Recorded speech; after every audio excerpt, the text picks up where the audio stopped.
இரு மனங்கள் இணையக்கூடிய திருமண வாழ்க்கையில செவ்வாய் பகவானுக்கு முக்கியமான பங்கு இருக்கு. திருமணத்திற்கு வரன் பார்க்கும்போது பையனுக்கோ அல்லது பெண்ணுக்கோ செவ்வாய் தோஷம் இருக்குதா அப்படிங்கறத முதல்ல கேட்கிறாங்க.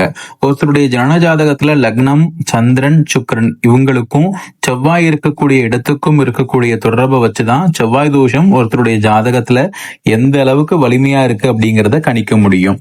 அதே மாதிரி செவ்வாய் தோஷத்துக்கு பல விதி விலக்குகளும் இருக்கு. ஆக துல்லியமா கணிச்சு செவ்வாய் தோஷம் இருக்குது அப்படின்னா நம்பிக்கையோட ரொம்ப எளிய பரிகாரங்களை செய்யறதன் மூலமா தோஷ நிவர்த்தி பெறலாம். இப்போ உதாரணத்துக்கு செவ்வாய் தோஷம் அப்படிங்கிறது திருமண தடையை மட்டுமல்லாம பல இடையூறுகளையும் ஏற்படுத்தக்கூடிய சூழல் இருக்கிறதுனால செவ்வாய் பகவான செவ்வாய் தோறும் செவ்வாய் கோரையில வழிபடுறது விசேஷமான பலன்களை கொடுக்கும்.